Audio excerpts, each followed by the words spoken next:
Dimanche 6 avril 2014, Madame, Messieurs, bonsoir et merci de votre fidélité.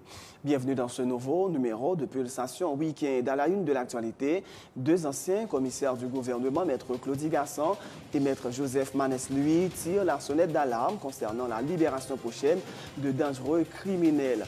Leur nom se trouverait sur une liste de détenus qui devraient recouvrer leur liberté dans le cadre de la lutte contre la prévention préventive prolongée. Il cite l'exemple de Wagner Saint-Hilaire, condamné à perpétuité, qui serait en passe d'être gracié par le chef de l'État.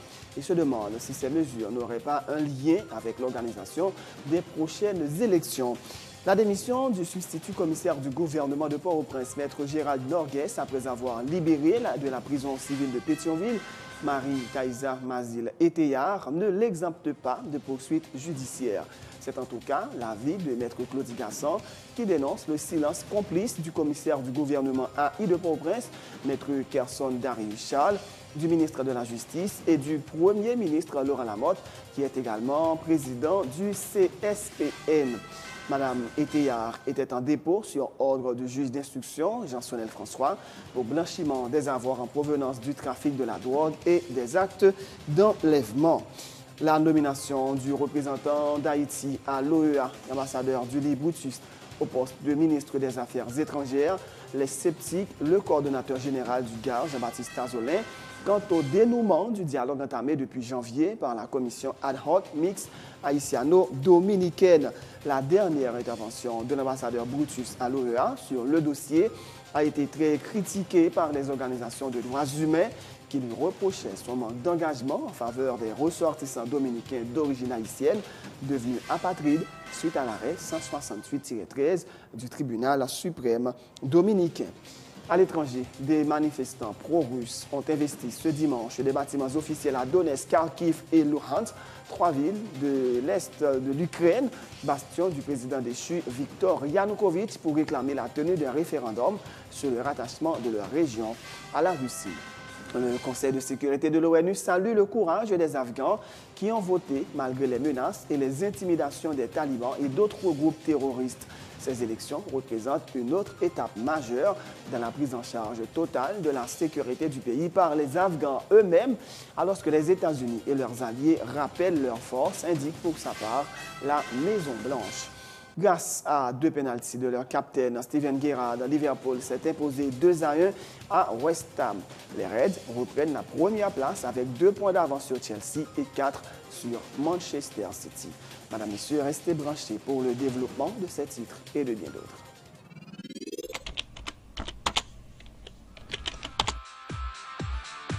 Bienvenue dans cette édition d'Information Pulsation, l'essentiel de l'actualité de la journée. Merci de votre fidélité. Bienvenue dans ce premier numéro de Pulsation Week-end.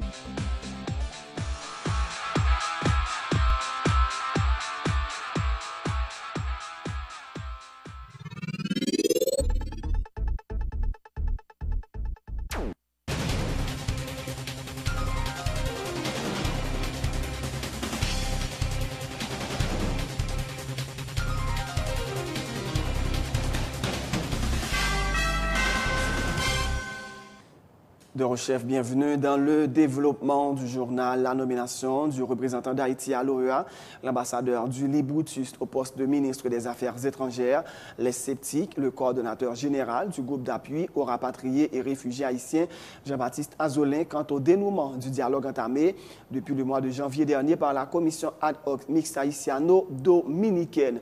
La dernière intervention de l'ambassadeur Brutus à l'OEA autour du dossier haïtiano-dominicain à la tribune de l'organisation hémisphérique a été très critiquée par les organisations de droits humains qui lui reprochaient son manque d'engagement en faveur des ressortissants dominicains d'origine haïtienne devenus apatrides suite à l'arrêt 168-13 du tribunal suprême dominicain. Le coordonnateur général du GAR, Jean-Baptiste Azolin, dit espérer que le nouveau chancelier fasse preuve de responsabilité dans le cadre de ce dossier épineux. Pierre-Richard Kazemi, en plus ou moins, et malgré tout problème que nous avons gagné et toute critique que nous avons apporté sur l'équipe de connaissance du dossier. Et malheureusement, qu'on y a là, et pour le moment, il est remplacé par le ministre Julie Brutus. Et que nous-mêmes, nous avons critiqué par rapport à l'intervention qui a été faite le 18 février et devant l'OEA, côté justement, le pas de profiter, nous avons dit très clairement, le pas de profiter de moment ça pour te défendre le dossier et Dominique Sayo et défendre le dossier Haïti en tout. Donc, et ça, ben, nous en pile, et fait nous en pile questionnement, ben, nous en pile inquiétude. Et qui gens et commission ça va continuer de travailler, qui gens de monde qui parle là-dedans et monde qui parle là-dedans, est-ce que vous avez même sensibilité et est-ce que vous capable épouser sensibilité que nous-mêmes n'a prôné depuis longtemps, est-ce que c'est de monde qui parle grand dossier à bras le corps et nous avons pile inquiétude, nous avons pile doute et nous souhaitons à ce que justement peut-être vous continue monde qui va le faire et partie de commission ça que eux-mêmes ont changé de comportement et par exemple nous ambassade et à l'époque et ministre Brutus nous espérait que ministre Brutus lié peut-être à ce poste les gagne leur comportement et vraiment imposer lui quand il faut s'imposer et quand il est nécessaire tout parce que un tel dialogue entre Haïti et la République dominicaine c'est un dialogue qui a fait côté et on est capable de déployer zèle et pour quitter la République dominicaine a fait a dit toute bagaille. Le nouveau cabinet ministériel compte 43 membres. 10 nouveaux ministres ont intégré l'équipe gouvernementale. Parmi eux, Marie-Carmel Jean-Marie qui retrouve le ministère de l'économie qu'elle avait quitté il y a un an. 3 membres de la commission de suivi de l'accord d'El Rancho ont fait leur entrée dans l'équipe de Laurent Lamotte. Rudy Erivo est le nouveau ministre de la Communication.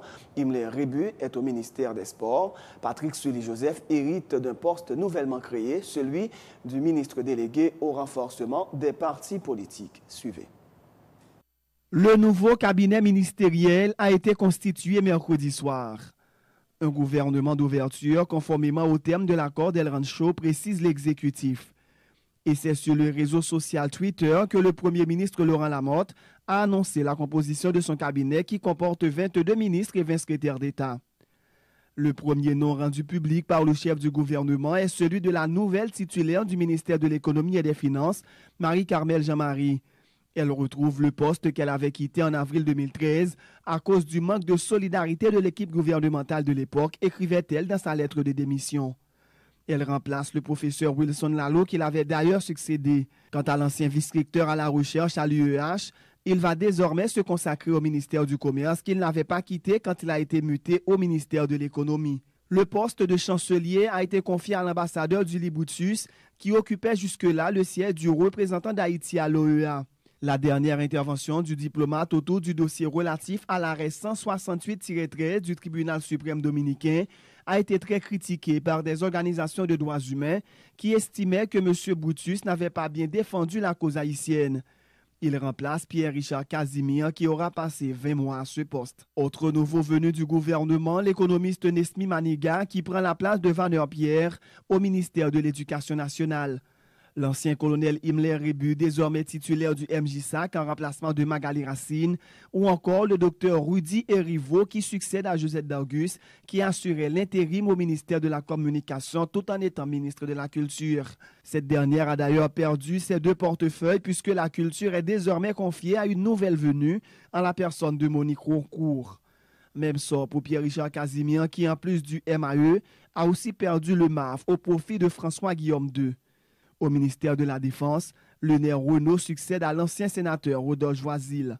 À noter, le premier ministre Laurent Lamotte a gardé son fauteuil de ministre de la Planification, poste qu'il occupe depuis août 2012 lorsqu'il avait laissé le ministère des Affaires étrangères, un ministère qui lui conférait, avait-il indiqué, trop de responsabilités en même temps que sa fonction de chef du gouvernement. Ex-secrétaire d'État à la Sécurité publique, Réginald Delva est promu ministre de l'Intérieur à la place de David Basile. Pour le reste, on prend les mêmes et on recommence. Stéphanie Balmire au tourisme, Jean-Renel Sanon à la justice, Jacques Rousseau au TPTC, Jean-François Thomas à l'environnement, Florence Duperval-Guillaume à la santé publique et Yannick Mézil à la condition féminine. Fait à signaler, le poste de ministre chargé des relations avec le Parlement qu'occupait Ralph Théano, mais en délicatesse avec plusieurs parlementaires, a été supprimé. Sur environ 40 membres du nouveau cabinet ministériel, 11 sont des femmes. 3 membres de la commission de suivi de l'accord du 14 mars ont intégré le nouveau gouvernement. La plupart des nouveaux ministres ont été installés ce jeudi. 2 anciens commissaires du gouvernement tirent la sonnette d'alarme concernant la libération prochaine de dangereux criminels. Leur nom se trouverait sur une liste de détenus qui devraient recouvrer leur liberté dans le cadre de la lutte contre la détention préventive prolongée. Invité ce dimanche à Sans Détour, Maître Joseph Manès, lui, a cité l'exemple de Wagner Saint-Hilaire, condamné à perpétuité, qui serait en passe d'être gracié par le chef de l'État, a-t-il dit. Le magistrat rappelle que la loi n'autorise pas le président à gracier un condamné à perpétuité. Ce dernier peut éventuellement bénéficier d'une remise de peine, souligne pour sa part Maître Claudie Gasson. Ces anciens commissaires du gouvernement se demandent si ces mesures n'auraient pas un lien avec la réalisation des prochaines élections devant être organisées cette année tour à tour. Maître Claudie Gasson et Maître Joseph Manès, lui. Et tout récemment, il a fait état de on liste vraiment de monde qui est libéré. Et là-dedans, il y a des gens qui condamnés à perpétuité. Et moi-même, je connais un qui avait volé le cabaret, qui est le Wagner Saint-Hilaire. Et tout de suite maintenant, mon cabaret a bombardé ma coup de fil. Il a dit, qui ça peut faire? Est-ce que vous prendre la fuite? Est-ce que vous quitter la zone si toutefois, dans la liste de gens qui a libéré, Wagner Saint-Hilaire ça? Et exactement. Et Wagner Saint-Hilaire ça.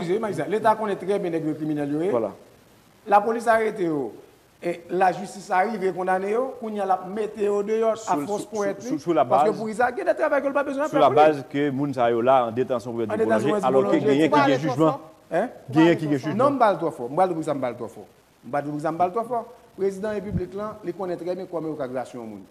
Il connaît que si on a condamné à perpétuité, il connaît que le cas commis peine, par exemple. Il y a des ministres de la justice qui sont avocats. Il y a des avocats qui entourent.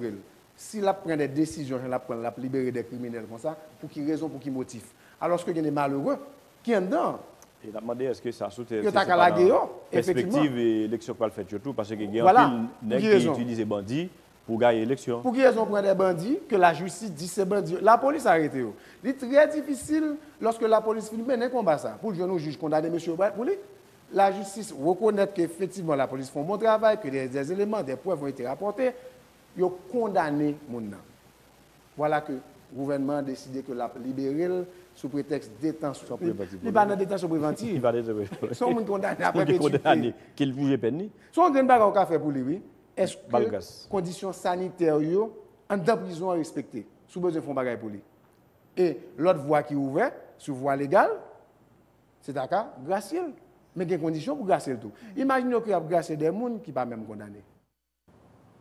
La démission du substitut commissaire du gouvernement de Port-au-Prince, Maître Gérald Norgues, après avoir libéré de la prison civile de Pétionville, Marie-Thaïsa Mazile-Théard, ne l'exempte pas de poursuites judiciaires. C'est en tout cas l'avis de Maître Claudie Gasson qui dénonce le silence complice du commissaire du gouvernement AI de Port-au-Prince, Maître Kerson Darius-Charles, du ministre de la Justice et du Premier ministre Laurent Lamotte, qui est également le président du Conseil supérieur de la police nationale CSPN. Madame Théard était en dépôt sur ordre du juge d'instruction Jean-Sonel François pour blanchiment des avoirs en provenance du trafic de la drogue et des actes d'enlèvement. Le commissaire Manès, je l'ai expliqué là. Là, son chaîne. Il y a un juge d'instruction, un dépôt, un commissaire gouvernement, et ce n'est pas un commissaire gouvernement, non, ça me tape de désordre dans le paquet, où on substitue par arrête, il a gueule. OK? Premièrement, moi-même, m'attends explication au commissaire gouvernement pour me connaître. Alors, si il y a un commissaire comme il y a un AI, ça a IA pour me connaître exactement est-ce que le cours des questions et comment les questions ont passé. Deuxièmement, et qui ça le fait comme réaction? C'est-à-dire les mêmes tout, les complices. Comme pas qu'il y a celle fait. Je n'ai pas entendu non plus la réaction. On les complices parce qu'il n'a pas dénoncé ça. Il n'a pas pris aucune sanction contre substitut. Et je m'attendais tout que le ministre. Et si sanction, c'est amendé le démissionner? Non, il n'a pas amendé le démissionner. Okay. Le rapport l'a fait par le ministre de la Justice. Là. Et le ministre de la Justice n'a pas fait rapport. Il a demandé rapport. À peine il y a un rapport pour le faire tout. Parce qu'il y a une question administrative là-dedans avant tout. Avant que vienne une question légale. Non, il n'y a pas de droit pour le démissionner. Il faut le temps de révoquer. Si ce n'est pas de vous, il faut le faire ça. Il faut le temps de révoquer. Moi, si le démissionne, il passe le gouvernement de bêtises. Oui. Il dit gouvernement, bon, nous faisons faire bêtises. Bon, je ne peux pas vivre avec bêtises, nous faisons faire. Parce que si ça crée comme moun, il voulait protéger parce que madame est petite. Effectivement, il était sous pression, il était peur pour ville, n'importe quelle explication, il était tête, il autorisé tête, faire l'obéir parce qu'il était peur pour ville. Mais là, qu'on y a là, il a saisi que nous avons démissionné. Il y a toujours poursuivi, que le était dans le poste, il y a toujours poursuivi. La question est que quelles sont les instructions du ministre de la Justice à son commissaire du gouvernement? Quelle est l'attitude de M. Lamotte? Bon, je m'entends. Ça le fait. J'attends sa réaction comme chef de gouvernement et chef de CSPN. Lorsqu'il est chef du CSPN, en sa qualité de chef du CSPN, il y a la police judiciaire, il y a APENA. La police judiciaire qui fait une action comme ça, cap goumé contre kidnapping, vit monsieur en danger. On va parler de Jean-Bas Galix dans jouer puis on a monsieur fait opération ça. Voilà que APENA, qui c'est la police encore, ils ont entré en connivence avec le parquet qui, soi-disant, chapeauté enquête, qui a travaillé sous instruction parquet.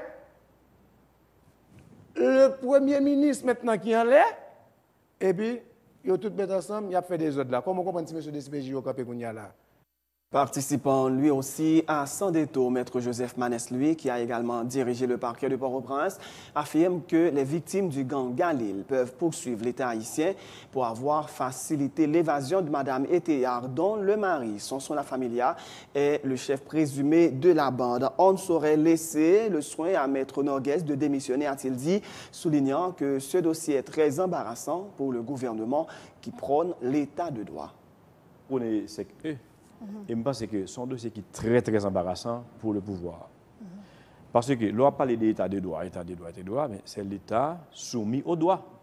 Mais quand on a un dossier judiciaire et on a un personnage qui est le commissaire du gouvernement, qui est l'agent de l'exécutif, qui appartient maintenant au pouvoir exécutif, qui entre les fonds bagaille comme ça, bon, Jean et magistrat là, on vagabondage comme ça, on brigandage.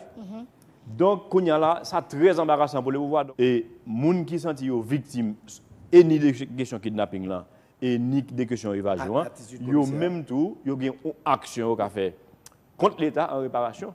Action récussoire. Exactement, ils ont fait action contre l'État parce que voilà que c'est l'État même qui facilite l'évasion de la dame à travers son substitut du commissaire du gouvernement. Là encore, Andy Norguès a agi pour contre lui. Eh bien, rapidement, AXA te doit rapidement sanctionner. Eh bien, on ne peut pas quitter le souhait à magistrat Norguès pour le dire démissionner. Et pas oublier, Jules lui-même, Jules a le pouvoir judiciaire lui-même. Et le commissaire du gouvernement, il a agi comme un agent de l'exécutif. Et voilà que c'est mes exécutifs là qu'elle prend un monde qui est en dépôt au sein du pouvoir judiciaire. Donc là, il est très difficile et très embarrassant pour le pouvoir pour continuer à parler d'état des droits. Appréhendé le mois dernier pour son appartenance présumée à un réseau de faussaires qui utilisait notamment sur Facebook le nom du président du Sénat, Dieu seul Simon Dera, à des fins d'escroquerie, Williamson Hiller est passé aux aveux. Dans une vidéo réalisée par l'équipe de Allô la police de l'unité de communication de la PNH, Williamson Hiller a reconnu avoir escroqué plusieurs jeunes auxquels il promettait, via les réseaux sociaux, des bourses d'études à l'étranger en échange d'argent. S'il affirme reconnaître le caractère malhonnête de ses actes, Williamson Hiller affirme également que c'est le seul moyen qu'il avait trouvé pour pouvoir survivre. Je me dis sur Internet, sur YouTube, pour mettre aux bourses d'études et puis je vais encore. Pour mettre aux bourses d'études sur nos DA et puis je vais comme comme ça.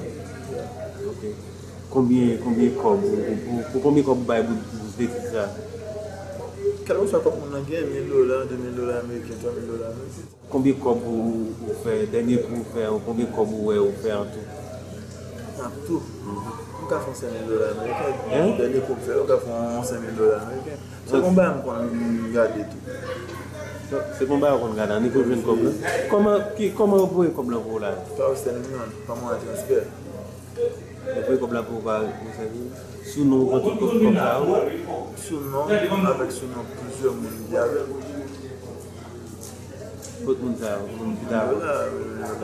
Combien de monde là?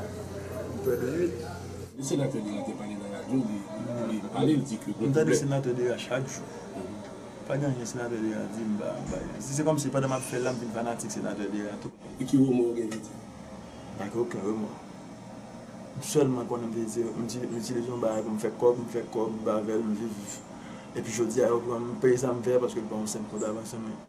Tout à fait autre chose. Des organisations de droits humains dénoncent le manque de transparence entourant le projet gouvernemental visant à faire de l'île Avache une destination touristique. Les habitants de cette commune du département du Sud auraient été dépossédés de leur portion de terre sans recevoir de contrepartie, affirme Nancy Vigne, coordonnatrice de l'organisation Défenseurs sans frontières des droits humains, et Roosevelt Jean-Félix, responsable de programme de la POHDH. Ils appellent le gouvernement à mettre sur pied des programmes de formation au profit des jeunes vivant sur l'île Avache afin qu'ils puissent s'impliquer davantage dans les différentes phases de la mise en œuvre du projet de développement de la commune. Vous rencontrez des vieux de 70 ans qui sont à l'île Avache. Peur que vous ayez de projet, ça, c'est parce que tout ça vous proposez, vous ne pouvez pas parler avec eux, pas même là-dedans projet. Le gouvernement, par façon de faire, c'est imposer le projet à eux-mêmes. Avec, deuxièmement, le gouvernement fait connaître même le littoral là, selon ça qui sorti. Moun pas venir sur le littoral là, moun l'île Avache faut connaître, moun qui sorti dans zone Torbec, qu'on vient pêcher, sur le littoral, moun sont pas capable de venir. Ce qui signifie l'île Avache pour l'île Avache avec montagne qui arrive en moment sont en deuxième là-bas dit. Il y a une situation de tension qui régnait à l'île Avache et par rapport tout de suite après que le gouvernement a déclaré l'île Avache et zone au développement touristique. Et par manque d'information, côté que moun yo même sur l'île, il n'y a pas d'information sur ce projet qui t'a fait ou bien programme que le gouvernement a pour l'île Avache. Yo même yo ont commencé à lancer une série de mouvements de protestation. Et par rapport à ça, et la police, lui-même, différentes unités dans la police et descendent en bas pour faire une série d'actes de violence pour réprimer la manifestation. Par rapport à l'observation générale que la délégation a fait, nous-mêmes nous faisons recommandations avec le gouvernement. Parce que respecter les droits fondamentaux que nous avons gagnés, tant que droit à la santé, droit à l'éducation, droit pour le travail, et puis droit pour rejoindre bon gens caille, priorité, pour partager ou bien expliquer dans la population clairement qui ça qui gagne dans le programme que le gouvernement a gagné pour l'île Avache. Dédommager les gens qui sont victimes d'expropriation parce qu'il y a pile de gens qui, journée aujourd'hui, yo prend terre, soit pour faire route ou bien pour faire de l'autre construction. Impliquer les gens dans la population par rapport à différentes phases mise en œuvre pour projet ou bien programme ça. C'est pour mettre en place un programme de formation justement pour capable gagner des main-d'œuvre qualifiés sous Zilea et qui capable de travailler dans tout projet qui implique Zilea. Marina Iska Destil, épouse du policier Jean-Mathieu Leslami, appréhendé le 21 février dernier à Port-au-Prince, dénonce la détention prolongée de son époux qui serait l'un des chefs de file du mouvement de protestation sur l'île Avache. Elle affirme que son mari a été convoqué à 2 reprises par l'inspection générale de la PNH où il a été réprimandé pour avoir pris part aux manifestations. Les autorités ont néanmoins affirmé que le policier a été écroué pour son implication présumée dans un incident au cours duquel un homme a été tué au carrefour de l'aviation en janvier dernier, ce que dément son épouse qui réclame son élargissement. Marie, jeune arrestation, c'est parce que c'est mon île Avache, c'est citoyen île Avache. Je pense que tout citoyen a le droit pour revendiquer pour ça qu'a fait au mal, pour un bagage que yo pas aimé. Marie a décidé lui-même participer avec la population dans le soulèvement que yo a fait. L'inspection générale a décidé les Marim, il a convoqué l'inspection générale. Demandé est-ce que il pas connaît un policier pas le droit à participer à la manifestation. C'est sous contexte ça que l'inspection générale lui-même a convoqué. Mais après ça, il a venu lever mesures. Tout de suite avec une autre manifestation qui était faite sous l'île Avache là, il a retourné reconvoqué toujours. C'est suite avec convocation ça qui vient mener arrestation policier l'ami Jean-Mathieu Ness. C'est commissaire du gouvernement de Port-au-Prince même qui était débarqué dans l'inspection générale vendredi qui était 21 février. Il a arrêté sans mandat et il a envoyé le canapé vert. De canapé vert, il était passé tout le week-end dans garde à vue. Dans lundi, je pense qu'il a envoyé devant le juge naturel. Ce n'est pas ça que il a fait. Il a passé une autre formelle dans mardi pour envoyer le pénitencier national. C'est depuis les ça, Marim lui-même, la boule prison, la coupé dans le pénitencier national, sans pas contre pour qui cause. Mais ça m'a demandé moi-même pour libérer pour moi. Parce que c'est des pieds yo maré des pieds yo maré des bras, yo mettem chita. Parce que avec un petit moun nan même, c'est lui même qui tout moi. Un petit moun qui gagne 6 ans.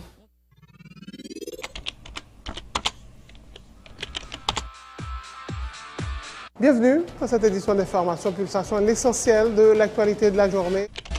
Merci de votre fidélité. Bienvenue dans ce premier numéro de Pulsation Week-end.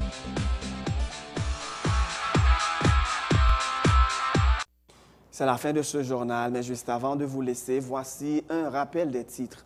2 anciens commissaires du gouvernement, Maître Claudie Gassin et Maître Joseph Manès, lui, tirent la sonnette d'alarme concernant la libération prochaine de dangereux criminels. Leur nom se trouverait sur une liste de détenus qui devraient recouvrer leur liberté dans le cadre de la lutte contre la détention préventive prolongée. Il cite l'exemple de Wagner Saint-Hilaire, condamné à perpétuité et qui serait en passe d'être gracié par le chef de l'État. Il se demande si ces mesures n'auraient pas un lien avec l'organisation des prochaines élections. La démission du substitut commissaire du gouvernement de Port-au-Prince, Maître Gérald Norguest, après avoir libéré de la prison civile de Pétionville, Marie-Thaïsa Mazil-Eteyar, ne l'exempte pas de poursuites judiciaires. C'est en tout cas l'avis de Maître Claudie Gassin, qui dénonce le silence complice du commissaire du gouvernement AI de Port-au-Prince, Maître Kerson Darius Charles, du ministre de la Justice et du Premier ministre, qui est également le président du CSPN. Madame Eteyar était en dépôt sur ordre du juge d'instruction Jean-Sonel François au blanchiment des avoirs en provenance du trafic de la drogue et des actes d'enlèvement. La nomination du représentant d'Haïti à l'OEA, l'ambassadeur Julie Brutus, au poste de ministre des Affaires étrangères, laisse sceptique le coordonnateur général du GAR, Jean-Baptiste Azolin, quant au dénouement du dialogue entamé depuis janvier par la commission ad hoc mixte haïtiano-dominicaine. La dernière intervention de l'ambassadeur Brutus à l'OEA sur le dossier a été très critiquée par les organisations de droits humains qui lui reprochaient son manque d'engagement en faveur des ressortissants dominicains d'origine haïtienne devenus apatrides suite à l'arrêt 168-13 du tribunal suprême dominicain.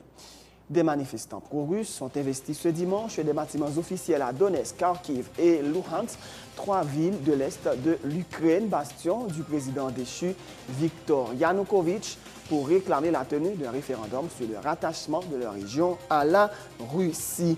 Le Conseil de sécurité de l'ONU salue le courage des Afghans qui ont voté malgré les menaces et les intimidations des talibans et d'autres groupes terroristes. Ces élections représentent une autre étape majeure dans la prise en charge totale de la sécurité du pays par les Afghans eux-mêmes, alors que les États-Unis et leurs alliés rappellent leurs forces, indique pour sa part la Maison-Blanche. Dans l'actualité sportive, grâce à 2 pénaltys de leur capitaine Steven Gerrard, les hommes de Liverpool se sont imposés 2-1 à West Ham. Les Reds reprennent la première place avec 2 points d'avance sur Chelsea et 4 sur Manchester City. C'est la fin de ce journal. Merci de l'avoir suivi. Bonne suite de programmes sur Télé Pluriel.